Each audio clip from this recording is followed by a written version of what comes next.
자, 오늘은 온라인 서비스 기획자의 구분에 대해서 한번 이야기해 보려고 합니다. 저 역시 기획자였고, 다양한 SI나 웹 에이전시 또는 서비스를 기획자로서 참여를 했었고요. 이때 만난 여러 기획자들을 보면서 초급, 중급, 고급 이런 식으로 구분하는 기준에 대해서, 제 기준에 대해서 한번 이야기해 보려고 합니다.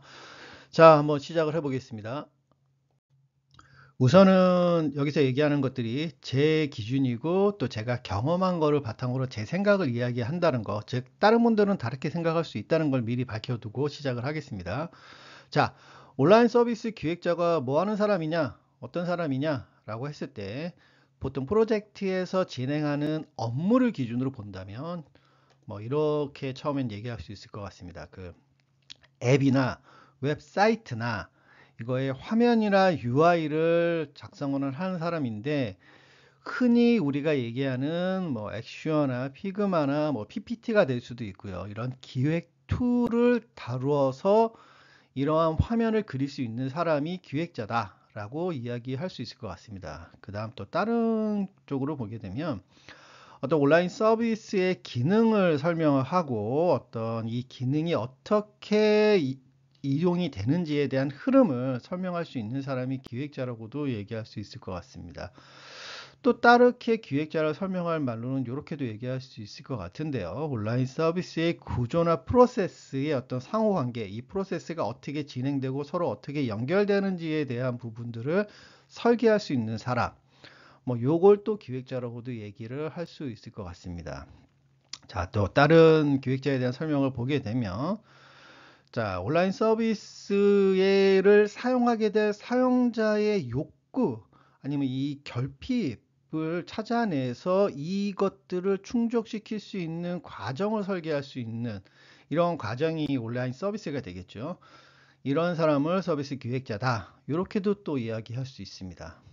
또 다른 쪽으로는, 자, 이 온라인 서비스를 가지고서는 수익을 낼 수 있는 사람, 수익을 만들 수 있는 구조를 설계할 수 있는 사람, 그리고 또한 이러한 이렇게 설계된 것들을 개발하고 런칭을 해서 유지하고 또 업데이트할 수 있는 것들을 다시 설계하고 관리할 수 있는 이러한 사람이 온라인 서비스 기획자다, 이렇게도 얘기할 수 있을 것 같습니다. 이게 어떤 일을 하는 그 기업에서 채용하는 기획자냐에 따라서 조금 더 비중을 더 두고 비중을 덜 두는 게 차이는 있을 것 같습니다. 그런데 제가 보기에는 제가 참여했던 프로젝트나 같이 얘기했던 여러 어떤 기업들의 어떤 기획자 기준으로 봤을 때는 겹치는 부분도 있고 서로 다른 개념으로 얘기하는 걸 수도 있지만, 그런 경우도 있지만 대부분의 경우는 요 정도로 기획자에 대해서 이야기하고 기획자의 업무에 대해서 이야기했던 것으로 생각이 됩니다. 앞에서는 기획자가 어떤 일을 하는 사람을 기획자로 볼 수 있느냐, 이런 업무를 기준으로 얘기했고요. 그렇다고 이제 이런 업무를 하는 사람들 중에서도 분명히 레벨이 구분이 될 것입니다. 그러니까 일반적으로 그냥 그 정도의 업무를 할 수 있는 사람들을 전체를 어떤 초급 기획자라고 얘기를 할 수 있으면, 뭉뚱그려서 초급 기획자라고 얘기할 수 있고, 그 초급 기획자가 어느 정도의 수준을 하게 된다 그러면 중급 기획자가 되고, 그 이상이 의 능력을 발휘할 수 있다면 우리는 고급 기획자라고 보통 얘기합니다. 이런 거를 집합관계를 보게 되면은 좀 더 큰 집합이 초급 기획자가 되는 거고, 그 다음이 중급, 고급 이런 식으로 될 겁니다. 그러면은 이러한 것들이 초급, 중급, 필요 조건이냐, 기획의 필요 조건을 갖춘 사람, 기획하는데 충분한 기획자, 이러한 기준들이 어떤 거를 의미하는 건지 우리가 좀 더 살펴보도록 하겠습니다. 자, 그럼 먼저 초급 기획자부터 이야기해 보도록 하겠습니다. 자, 초급 기획자는 기본적으로 기획 툴을 다뤄서 기획 문서를 만들 수 있는 사람, 요 정도를 초급 기획자라고 정의할 수가 있는데, 저 같은 경우에는 프로젝트를 하면서 초급 기획자를 판별하는 기준이 주로 이런 기획자들의 특징이 트렌드, 인기, 요즘 유행하는 화면, 사람들이 많이 쓰는 거, 여기에서 보통 이야기가 끝이 납니다. 기획 자체도 그렇고요. 그러면 이런 사람들을 왜 초급 기획자라고 하냐 그러면 이 사람들이 얘기하는 거의 기준은 사용자 기준이기 때문에 그렇습니다. 왜냐하면 서비스 기획자라고 한다 그러면 이러한 트렌드를 만들어서 사용자를 이끌고 가는 사람들을 기획하는 일이 기획자지, 이런 트렌드를 따라가는 거는 기획자가 아니고 사용자거든요. 그러니까 아직 사용자에서 벗어나지 못한, 하지만 기획 문서는 작성할 수 있는 정도의 수준, 이런 부분들을 초급 기획자라고 얘기할 수 있고요. 이런 초급 기획자는 뭐 이게 기획 경력이 뭐 10년, 20년이 됐던 뭐 1년이 됐던, 이 여기서 말하는 초급은 경력을 의미하는 게 아니라 기획자의 역량을 의미하는 것이라고 보시면 될 것 같습니다. 뭐 1년이든 10년이든 큰 차이는 의미는 없습니다. 기획의 역량이 그러하다 그러면 아직 사용자에서 벗어나지 못한 시각을 가지고 있다면 그 사람은 초급입니다. 자, 중급 기획자는 그러면 어떨까요? 제 기준에 있어서 중급 기획자는 현재 제공되고 있는 서비스들, 그러니까 흔히 유행하고 인기 있는 서비스들 중에서 어떤 사용자들이 느끼는 결핍을 찾아내서 이거를 보완해서 새로운 서비스를 포장해서 만들 수 있는 정도의 수준을 저는 중급 기획자라고 보고 있습니다. 즉, 이 정도 수준이 되면 기존의 어떤 인기 있는 서비스, 유행하는 서비스의 업데이트 버전을 작업할 수 있다는 수준이 되거든요. 그리고 그 서비스의 약점이나 그 서비스의 부족한 부분을 찾아내서 보완할 수 있는 정도까지 레벨이 된다고 이야기할 수 있거든요. 이 정도 수준이 되게 되면 이 사람은 초급이 아니라 중급의 실력을 가지고 있는 저는 기획자라고 저는 생각을 합니다. 여기서도 이게 그 경력, 그 기획 기간, 나이는 사실 중요하지 않습니다. 왜냐면 이게 그 서비스 개발 프로젝트를 하게 되면 나이 굉장히 많은데 초급적인 시각을 갖고 있는 분들이 있거든요. 그러니까 화면 디자인과 기획 자체를 구분하지 못하는 분들도 많고 그냥 문서 작업만 작업하시는 분들도 상당히 많습니다. 그 뭐 고급 기획자 중에서 그런 분들 많기 때문에 이 경력의 어떤 연수, 뭐 기간 이런 게 중요한, 나이 이런 게 중요한 게 아니고 기획의 역량이 지금 기존 서비스의 부족한 부분, 사용자의 결핍을 찾아내서 이거를 보완할 수 있는 수준, 요 레벨까지 된다 그러면 1년 차례도 이 사람은 중급 능력을 가진 기획자라고 이야기할 수 있습니다. 물론 현실은 그렇지 않죠. 연공 서열이 중요한 국내 실정상 어떤 초급, 중급, 고급은 그냥 뭐 경력이나 나이로 많이 결정되는 경우가 많습니다. 실질적으로 서비스 개발 현장에서 보면은 뭐 약간 좀 과장되고 좀 이렇게 해서 그냥 나이 많으면 고급 뭐 이런 경우도 있고요.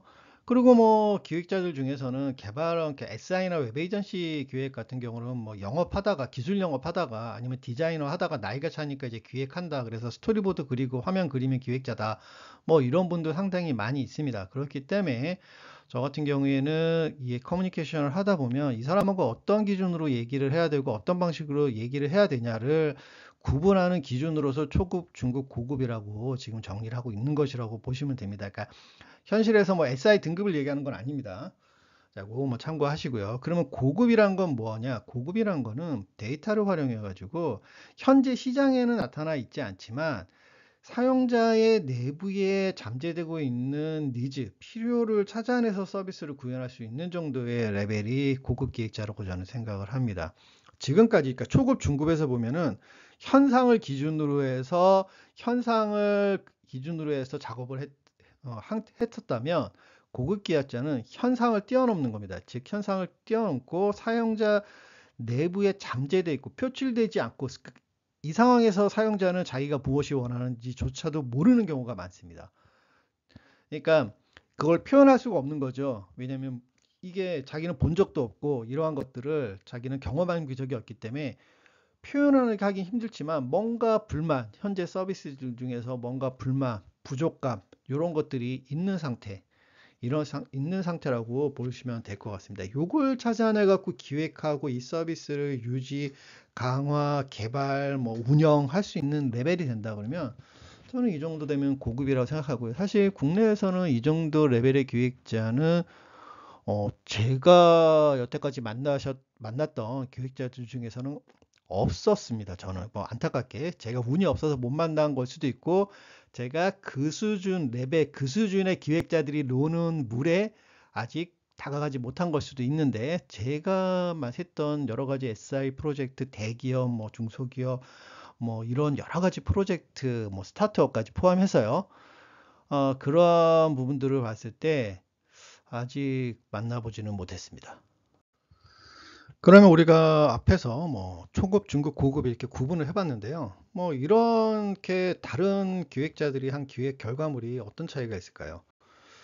제가 보기에는 크게 두 가지 차원의 차이가 발생할 거라고 생각을 하는데요. 하나는 비용 효율성입니다. 즉, 똑같은 돈을 들여서 더 나은 결과물을 만들어낸다는 거죠. 고급일수록. 두 번째는 수익화 가능성입니다. 대부분의 서비스, 온라인 서비스의 문제는 못 만들어서 생기는 것은 거의 없습니다. 가입자를 확보 못하고 돈을 못 벌어서 매출을 못 올리기 때문에 문제가 되는 거죠. 물론 여기서 투입 매출을 올리더라도 투입 대비 매출이 적다 그러면 적지 않을까요? 그러니까 이것도 문제가 될 수 있겠죠. 즉, 고급으로, 초급에서 고급으로 갈수록 이런 부분의 해결할 수 있는 기획을 한다는 게 차이가 있는 것입니다. 여기서 한 단계 더 높은 레벨의 기획자인 경우에는 이러한 수익화를 한 다음에 이게 수익화돼서 다른 경쟁 어떤 서비스들이 보고서는 이거를 따라할 수 있는 레벨이 그 모방 가능성이 굉장히 적고, 이러한 지속적인 우위를 지속할 수 있고 한 요 부분들까지 기획에 녹여낼 수 있는 수준이 된다 그러면 고급에서 더 높은 어떤 레벨의 어떤 기획자라고 할 수 있을 것 같습니다. 개발 프로젝트 현장에서는 실질적으로는 뭐 나이나 경력이 어떤 교육 역량보다 어떤 평가 기준으로 더 높게 작용을 한다라고 했는데, 초급, 중급, 고급을 나누는 데 있어서요. 기획 현장을 가면 실질적으로 우리가 앞에 말했던 뭐 비용 효율성이나 수익화 가능성, 사실 이거보다도 그냥 문서, 산출물이 얼마나 이쁘냐, 잘 만들었냐, 깔끔하냐, 이게 사실 더 높은 평가를 받기는 합니다. 왜냐하면 첫 번째는 어떤 기획 산출물과 기획이 평가되는 뭐 수익화 가능성, 뭐 비용 효율성, 이거를 평가하는 데까지 어떤 그 기간이 텀이 너무나 깁니다. 그렇기 때문에 그때가 되면은 예를 들어서 특히 외주 개발 같은 경우는 기획자들 나가 있겠죠. 그렇기 때문에 이게 이 실제 현장에서는 기획 산출물이라고 불리는 문서를 가지고 평가하는 경우가 많습니다. 그렇기 때문에 뭐 액슈어나 뭐 피그마나 이런 기획 툴에 대한 것들, 그리고 화면을 이쁘게 그리는 거에 대한 PPT로라도 그런 거를 더 높게 평가하기도 합니다. 그런 경우가 대부분은, 왜냐하면 그러한 기획 산출물을 평가하는 데 있어서 수익화 가능성까지 이 산출물 가지고 추론할 수 있는 능력이 없기 때문에 보통은 그냥 문서를 가지고 그냥 이쁘장한 문서를 하는 거거든요. 그러니까 이 부분을 사실 조금 고민을 해봐야 되는데, 그 기획 목업틀이 왜 만들어졌냐? 해외에서 기획 목업틀이라는 게 만들어서 국내에 들어왔는데, 그 왜 들어왔냐를 생각을 해야 됩니다. 해외 같은 경우는 우리나라에서 말하는 기획자라는 게 없거든요. 사업 기획이나 아니면 개발자가 그냥 하는 거거든요, 작업을. 자, 이런 기준이 된다 그러면 그런 화면을 작업을 하는 데 있어서 도움을 주려고 하는 거지, 엄밀히 말하면은 기획이란 자체를 도와주기 위한 툴은 아닙니다. 그런 툴은 아닙니다. 왜냐하면 거기에는 사용자의 어떤 니즈나 욕망, 수익성 있는 그러한 요소들이 들어가 있지 않거든요. 그러한 것들을 기획을 하고 나서 그거를 어떻게 표현할 것이냐, 앱이나 웹으로 이걸 도와주는 거거든요. 그렇기 때문에 이를 우리는 프로토타이핑 툴이라고도 얘기하고 디자인 툴이라고도 얘기를 합니다, 사실은.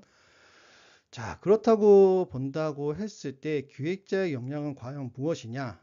라는 부분에 대한 사실 어떤 본질적인 좀 더 고민을 많이 해야 되는 부분이 사실은 필요하다고 저는 생각하고, 이 부분에 있어서 이렇게 저희가 한번 제 생각을 한번 정리를 해본 건데, 이게 또한 답은 아닙니다. 제가 경험한 것, 제가 공부한 것에 대해서 제가 제 기준으로 한번 정리해 본 것이란 거, 요 정도 수준에서만 한번 참고를 해 주시고요. 저는 이렇게 생각을 한다, 요 정도로만, 저 사람은 요렇게 생각하고 있구나 정도로만 받아들이면 좋을 것 같습니다.